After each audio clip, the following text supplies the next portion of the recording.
Hi friends, welcome back to my YouTube channel. So ಇವತ್ತು ನಾನು ಮಂಗಳೂರು ಸೌತೆಕಾಯಿ ಸಾಂಬಾರು ಯಾವ ರೀತಿ ಮಾಡೋದು ಅಂತ ಹೇಳ್ಬಿಟ್ಟು ನಾನು ನಿಮ್ಮ ಜೊತೆ ಶೇರ್ ಮಾಡ್ಕೊಳ್ತಾ ಇದ್ದೀನಿ.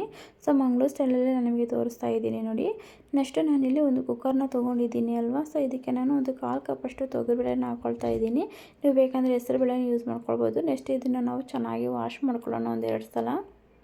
ನೋಡಿ, ವಾಶ್ ಮಾಡಿ ಆಗಿದೆ. ಇದಕ್ಕೆ ನಾನು 1 ಗ್ಲಾಸಷ್ಟು ನೀರನ್ನು ಹಾಕ್ಕೊಂಡಿದ್ದೀನಿ. ಸೊ ಬೇಳೆ ಬೇಯಷ್ಟು ನೀರನ್ನು ಹಾಕ್ಕೊಳ್ಬೇಕಾಗುತ್ತೆ. ನೆಕ್ಸ್ಟು ಒಂದು 1/4 ಸ್ಪೂನಷ್ಟು ನಾನಿಲ್ಲಿ ಅರಿಶಿನ ಹಾಕ್ಕೊಳ್ತಾ ಇದ್ದೀನಿ. ಮತ್ತು 1 ಸ್ಪೂನಷ್ಟು ಆಯಿಲ್ನ ಹಾಕ್ಕೊಂಡಿದ್ದೀನಿ. ಸೊ ಇವಾಗ ನಾವು ಒಂದು 2 ವಿಸಿಲ್ನ ಕೂಗಿಸ್ಕೊಳ್ಬೇಕಾಗುತ್ತೆ. ಆಮೇಲೆ ನಾವು ಬೇಳೆ ಫುಲ್ ಸಾಫ್ಟಾಗಿ ಬೇಯುತ್ತೆ ಒಂದು 2-3 ವಿಸಿಲ್ ಕೂಗಿಸ್ಕೊಳ್ಳೋದ್ರಿಂದ. ನೆಕ್ಸ್ಟ್ ನಾನಿಲ್ಲಿ ಒಂದು ಬಾಣಲೆ ಬಿಸಿ ಮಾಡೋಕ್ಕೆ ಇಟ್ಟಿದ್ದೆ. ನಾನಿಲ್ಲಿ ಒಂದು 2 ಸ್ಪೂನಷ್ಟು ಆಯಿಲ್ನ ಹಾಕ್ಕೊಂಡಿದ್ದೀನಿ. ನೆಕ್ಸ್ಟ್ ನಾನಿಲ್ಲಿ ಒಂದು 4 ಬ್ಯಾಡಗಿ ಮೆಣಸಿನ್ಕಾಯಿ ಮತ್ತು ಒಂದು 4 ಗುಂಟೂರು ಮೆಣಸಿನ್ಕಾಯಿನ ಹಾಕ್ಕೊಳ್ತಾ ಇದ್ದೀನಿ. ಸೊ ನಿಮಗೆ ಖಾರ ನೋಡಿಬಿಟ್ಟು ಹಾಕ್ಕೊಳ್ಳಿ. ಸೊ ಲೈಟಾಗಿ ಈ ರೀತಿಯಾಗಿ ಫ್ರೈ ಮಾಡ್ಕೊಳ್ಳಿ. ಸೊ ಸ್ಲಿಮ್ಮಲ್ಲೇ ಗ್ಯಾಸ್ನ ಸ್ಲಿಮ್ಮಲ್ಲಿ ಇಟ್ಬಿಟ್ಟು ನಾವು ಈ ರೀತಿಯಾಗಿ ಲೈಟಾಗಿ ಫ್ರೈ ಮಾಡ್ಕೊಳ್ಬೇಕಾಗುತ್ತೆ. ನೆಕ್ಸ್ಟ್ ಇಲ್ಲಿ ನಾನು 1 ಸ್ಪೂನಷ್ಟು ಜೀರಿಗೆನ ಹಾಕ್ಕೊಳ್ತಾ ಇದ್ದೀನಿ. ಮತ್ತು ಒಂದು 2 ಸ್ಪೂನಷ್ಟು ನಾನಿಲ್ಲಿ ಧನಿಯಕಾಳನ್ನ ಹಾಕ್ಕೊಳ್ತಾ ಇದ್ದೀನಿ. ಸೊ ಇಷ್ಟನ್ನು ಸ್ವಲ್ಪ ಲೈಟಾಗಿ ಫ್ರೈ ಮಾಡ್ಕೊಳ್ಬೇಕು ಆಯಿಲಲ್ಲಿ. ಸೊ ಇವಾಗ ಗ್ಯಾಸನ್ನು ಲೋ ಫ್ಲೇಮಲ್ಲಿ ಇಟ್ಕೊಂಡು ನಾವು ಫ್ರೈ ಮಾಡ್ಕೊಳ್ಬೇಕಾಗುತ್ತೆ. ಸೊ ಹೈ ಫ್ಲೇಮಲ್ಲಿ ಇಟ್ಕೊಂಡು ಫ್ರೈ ಮಾಡೋದ್ರಿಂದ ಬೇಗ ಸೀದೋಗುತ್ತೆ. ನೋಡಿ, ಇವಾಗ ಫ್ರೈ ಆದಮೇಲೆ ನೆಕ್ಸ್ಟ್ ನಾನಿಲ್ಲಿ ಮಿಕ್ಸಿ ಜಾರಲ್ಲಿ ಹಾಕ್ಕೊಂಡಿದ್ದೀನಿ. ನೆಕ್ಸ್ಟ್ ಒಂದು ಅರ್ಧ ಕಪ್ಪಷ್ಟು ತೆಂಗಿನಕಾಯಿನ ಹಾಕ್ಕೊಂಡಿದ್ದೀನಿ. ಮತ್ತು ಒಂದು ನಿಂಬೆಹಣ್ಣಿನ ಗಾತ್ರದಷ್ಟು ಹುಣಸೆಹಣ್ಣು ಹಾಕ್ಕೊಂಡಿದ್ದೀನಿ. ಮತ್ತು ಒಂದು 1/4 ಸ್ಪೂನಷ್ಟು ಅರಿಶಿನ ಹಾಕ್ಕೊಂಡಿದ್ದೀನಿ. ಇಷ್ಟನ್ನು ನುಣ್ಣಗೆ ರುಬ್ಕೊಳ್ಬೇಕಾಗುತ್ತೆ ಸ್ವಲ್ಪ ನೀರನ್ನು ಹಾಕ್ಕೊಬಿಟ್ಟು. ನೆಕ್ಸ್ಟ್ ನಾನಿಲ್ಲಿ ಸೌತೆಕಾಯಿ ನೋಡಿಬಿಟ್ಟು ನಾನಿಲ್ಲಿ ಈ ರೀತಿಯಾಗಿ ಚಿಕ್ಕದಾಗಿ ಕಟ್ ಮಾಡಿಬಿಟ್ಟು ಇಟ್ಕೊಂಡಿದ್ದೀನಿ. ಸೊ ನೀರಲ್ಲಿ ಹಾಕ್ಬಿಟ್ಟು ಇಟ್ಕೊಂಡಿದ್ದೀನಿ. ನೋಡ್ತಾ ಇದ್ದೀನಿ, ನಮ್ಗೆ ಯಾವ ಸೈಜ್ ಬೇಕೋ ಆ ಸೈಜಲ್ಲಿ ಕಟ್ ಮಾಡ್ಕೋಬೋದು. ನೆಕ್ಸ್ಟ್ ಇಲ್ಲಿ ನೋಡಿ, ಕುಕ್ಕರಲ್ಲಿ ಬೇಳೆನೂ ಬೆಂದಿದೆ. ನೋಡಿ, ಈ ರೀತಿಯಾಗಿ ಫುಲ್ ಸಾಫ್ಟಾಗಿ ಬೇಳೆನ ಬೇಯಿಸ್ಕೊಳ್ಬೇಕಾಗುತ್ತೆ. ಸೊ ಇದಕ್ಕೇ ನಾನು ಇವಾಗ ಕಟ್ ಮಾಡಿ ಇಟ್ಕೊಂಡಿರುವಂಥ ಸೌತೆಕಾಯಿನ ಹಾಕ್ಕೊಳ್ತಾ ಇದ್ದೀನಿ. ಸೊ ಸೌತೆಕಾಯಿ ಫುಲ್ಲು ಸಾಫ್ಟ್ ಆಗೋವರೆಗೂ ಸ್ವಲ್ಪ ಬೇಯಿಸ್ಕೊಳ್ಬೇಕಲ್ವ. ಸೊ ಈ ರೀತಿಯಾಗಿ ಹಾಕ್ಕೊಬಿಟ್ಟು ಬೇಳೆಯಲ್ಲಿ ಒಂದು ಸಲ ಚೆನ್ನಾಗಿ ಮಿಕ್ಸ್ ಮಾಡ್ಕೊಳ್ಳಿ. ಸೊ ನೀರಿಲ್ಲ ಅಂದರೆ ಬೇಳೆಯಲ್ಲಿ ಸ್ವಲ್ಪ ನೀರನ್ನು ಆ್ಯಡ್ ಮಾಡ್ಕೊಳ್ಬೋದು. ನೋಡಿ, ಈ ರೀತಿಯಾಗಿ ಕುದೀತಾ ಇದೆಯಲ್ವಾ. ನೆಕ್ಸ್ಟ್ ಇದಕ್ಕೆ ನಾನು ರುಬ್ಬಿಟ್ಕೊಂಡಿರುವಂಥ ಖಾರನ ಹಾಕ್ಕೊಳ್ತಾ ಇದ್ದೀನಿ. ಸೊ ಮಸಾಲೆಯನ್ನು ನಾವು ರೆಡಿ ಮಾಡಿ ರುಬ್ಕೊಂಡಿದ್ವಲ್ಲ, ಸೊ ಅದೇ ಮಸಾಲೆನ ಇವಾಗ ಹಾಕ್ಕೊಬಿಟ್ಟು ನಾನು ಇವಾಗ ಒಂದು ಸಲ ಮಿಕ್ಸ್ ಮಾಡ್ಕೊಳ್ತಾ ಇದ್ದೀನಿ ನೋಡಿ.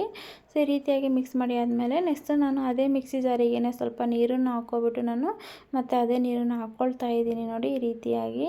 ಸೊ ಇವಾಗ ನಾವು ನೀರು ಬಂದುಬಿಟ್ಟು ನಾವು ನೋಡ್ಕೊಬಿಟ್ಟು ಹಾಕ್ಕೊಳ್ಬೇಕಾಗುತ್ತೆ. ಸೊ ಸಾಂಬಾರು ಯಾವ ರೀತಿ ಇದೆ ಅಂತ ಹೇಳ್ಬಿಟ್ಟು ಸ್ವಲ್ಪ ಜಾಸ್ತಿ ನೀರು ಥರ ಇದ್ರೂ ಚೆನ್ನಾಗಿರೋದಿಲ್ಲ, ಜಾಸ್ತಿ ಗಟ್ಟಿ ಇದ್ರೂ ಚೆನ್ನಾಗಿರೋದಿಲ್ಲ. ಸೊ ಹಂಗಾಗ್ಬಿಟ್ಟು ನಾವು ಸ್ವಲ್ಪ ನೀರು ಇವಾಗ ನೋಡಿ ತೋರಿಸ್ತಾ ಇದ್ದೀನಿ ನೋಡಿ, ನನಗೆ ಇವಾಗ ಸಾಂಬಾರು ಗಟ್ಟಿ ಅಂತ ಹೇಳ್ಬಿಟ್ಟು ಅನ್ನಿಸ್ತಾ ಇದೆ. ಸೊ ಹಂಗಾಗ್ಬಿಟ್ಟು 1 ಗ್ಲಾಸಷ್ಟು ನಾನು ಇಲ್ಲಿ ನೀರನ್ನು ಹಾಕ್ಕೊಂಡಿದ್ದೀನಿ ನೋಡಿ, ಈ ರೀತಿಯಾಗಿ. ಸೊ ಮಿಕ್ಸ್ ಮಾಡ್ಕೊಳ್ಳಿ ಒಂದು ಸಲ. ನಾವು ಮಿಕ್ಸ್ ಮಾಡಿಕೊಂಡು ಈ ರೀತಿಯಾಗಿ ನೋಡಿದ್ರೆ ಗೊತ್ತಾಗುತ್ತೆ ನೋಡಿ, ಇವಾಗ ಈ ರೀತಿಯಾಗಿ ನೀರು ಥರ ಇದೆಯಲ್ವಾ.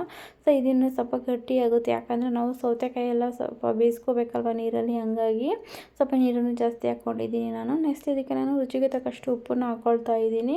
ಸೊ ಈ ರೀತಿಯಾಗಿ ಹಾಕ್ಕೊಂಡು ಎಲ್ಲನೂ ಚೆನ್ನಾಗಿ ಒಂದು ಸಲ ಮಿಕ್ಸ್ ಮಾಡ್ಕೊಬಿಟ್ಟು ನಾವು ಇವಾಗ ಸೌತೆಕಾಯಿನ ಫುಲ್ ಸಾಫ್ಟ್ ಆಗೋವರೆಗೂ ನಾವು ಬೇಯಿಸ್ಕೊಳ್ಬೇಕಾಗುತ್ತೆ.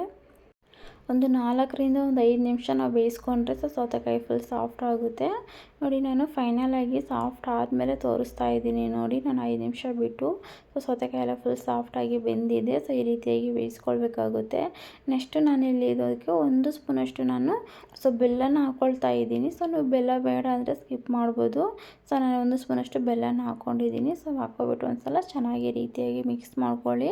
ಸೊ ಮಿಕ್ಸ್ ಮಾಡಿ ಆದಮೇಲೆ ನಾವು ಇವಾಗ ಗ್ಯಾಸನ್ನು ಆಫ್ ಮಾಡ್ಕೊತಾ ಇದ್ದೀನಿ, ಯಾಕಂದರೆ ಸೌತೆಕಾಯಿ ಎಲ್ಲ ಕಂಪ್ಲೀಟಾಗಿ ಬೆಂದಿದೆ ಅಲ್ವಾ. ಸೊ ಹಂಗಾಗ್ಬಿಟ್ಟು ಇವಾಗ ಗ್ಯಾಸ್ ಆಫ್ ಮಾಡ್ಕೊಬಿಟ್ಟು ಇವಾಗ ಒಂದು ಚಿಕ್ಕದಾಗಿ ಇದಕ್ಕೆ ಒಂದು ಒಗ್ಗರಣೆನ ಕೊಡಬೇಕಾಗುತ್ತೆ ನೋಡಿ. ಇವಾಗ ಕರೆಕ್ಟಾಗಿ ಎಲ್ಲ ಮಿಕ್ಸ್ ಮಾಡಿ ಆಯಿತು. ಇವಾಗ ಇದನ್ನು ಗ್ಯಾಸ್ನ ಆಫ್ ಮಾಡ್ಕೊಳ್ಳೋಣ. ನೆಕ್ಸ್ಟ್ ಇವಾಗ ನಾನು ಒಂದು ಬಾಣಲೆ ಬಿಸಿ ಮಾಡೋಕ್ಕೆ ಇಟ್ಟಿದ್ದೀನಲ್ವ. ಸೊ ಇದಕ್ಕೆ ನಾನು ಒಂದು 3ರಿಂದ 4 ಸ್ಪೂನಷ್ಟು ಆಯಿಲ್ನ ಹಾಕ್ಕೊಂಡಿದ್ದೀನಿ. ಸೊ ಆಯಿಲ್ ಬಿಸಿ ಆದಮೇಲೆ ಇದಕ್ಕೆ ನಾನು ಒಂದು ಸ್ವಲ್ಪ ಸಾಸಿವೆ ಹಾಕ್ಕೊಂಡಿದ್ದೀನಿ. ಮತ್ತು 1-2 ಮೆಣಸಿನ್ಕಾಯಿನ ಹಾಕ್ಕೊಂಡಿದ್ದೀನಿ. ಸೊ ಇದು ಬಂದುಬಿಟ್ಟು ಬ್ಯಾಡಗಿ ಮೆಣಸಿನ್ಕಾಯಿ. ಮತ್ತು ಒಂದು ಸ್ವಲ್ಪ ಹಸಿ ಕರಿಬೇವು ಈ ರೀತಿಯಾಗಿ ಹಾಕ್ಕೊಬಿಟ್ಟು ಲೈಟಾಗಿ ಸ್ವಲ್ಪ ಒಗ್ಗರಣೆ ಮಾಡ್ಕೊಳ್ಬೇಕಾಗುತ್ತೆ ನೋಡಿ, ಈ ರೀತಿಯಾಗಿ. ಮತ್ತು ನೆಕ್ಸ್ಟ್ ಇದಕ್ಕೆ ನಾನು 1-2 ಚಿಟಿಕೆಯಷ್ಟು ನಾನಿಲ್ಲಿ ಇಂಗನ್ನು ಹಾಕ್ಕೊಳ್ತಾ ಇದ್ದೀನಿ. ಸೊ ಇದ್ದರೆ ಹಾಕ್ಕೊಳ್ಬೋದು, ಇಲ್ಲಾಂದರೆ ಸ್ಕಿಪ್ ಮಾಡಿ ಪರವಾಗಿಲ್ಲ ನೋಡಿ. ಈ ರೀತಿಯಾಗಿ ಲೈಟಾಗಿ ಒಂದು ಸ್ವಲ್ಪ ಒಗ್ಗರಣೆ ಮಾಡ್ಕೊಬಿಟ್ಟು ಇವಾಗ ಸಾಂಬಾರು ಹಾಕ್ಕೋಬೇಕಾಗುತ್ತೆ ಇದರಲ್ಲಿ ನೋಡಿ. ಇವಾಗ ಒಗ್ಗರಣೆ ರೆಡಿ ಆಗಿದೆಯಲ್ವ. ಸೊ ಗ್ಯಾಸನ್ನು ಆಫ್ ಮಾಡ್ಕೊಬಿಟ್ಟು ನಾನಿಲ್ಲಿ ಸಾಂಬಾರನ್ನ ಹಾಕ್ಕೊಳ್ತಾ ಇದ್ದೀನಿ. ಸೊ ಇಷ್ಟೇ. ಸೊ ಇವಾಗ ಎಲ್ಲನೂ ಒಂದು ಸಲ ಚೆನ್ನಾಗಿ ಮಿಕ್ಸ್ ಮಾಡ್ಕೊಳ್ಳಿ. ಸೊ ತುಂಬ ಸಿಂಪಲ್ಲಾಗಿ ಮಾಡ್ಕೊಳ್ಬೋದು. ಸೊ ಈ ರೀತಿಯಾಗಿ ನೋಡಿ, ತುಂಬಾ ರುಚಿಯಾಗಿರುತ್ತೆ. ಸೊ ಮದುವೆ ಮನೆಯಲ್ಲಿ ಯಾವ ರೀತಿ ನಾವು ಸೌತೆಕಾಯಿ ಸಾಂಬಾರನ್ನ ತಿಂದಿರ್ತೀವೋ ಸೊ ಅದೇ ಟೇಸ್ಟೇ ಬರುತ್ತೆ. ಸೊ ನಾನು ತೋರಿಸುವಂಥ ಮೆಥಡಲ್ಲಿ ನೀವು ಟ್ರೈ ಮಾಡಿ, ಸಖತ್ತಾಗಿರುತ್ತೆ ಸಾಂಬಾರು. ಸೊ ಅನ್ನಕ್ಕಂತೂ ತುಂಬಾ ಚೆನ್ನಾಗಿರುತ್ತೆ. ಸೊ ಮಂಗಳೂರು ಸೈಡಲ್ಲಿ ಯಾವ ರೀತಿ ಮಾಡ್ತಾರೋ ಸೊ ಅದೇ ರೀತಿಯೇ ನಾನು ನಿಮಗೆ ತೋರಿಸಿದ್ದೀನಿ.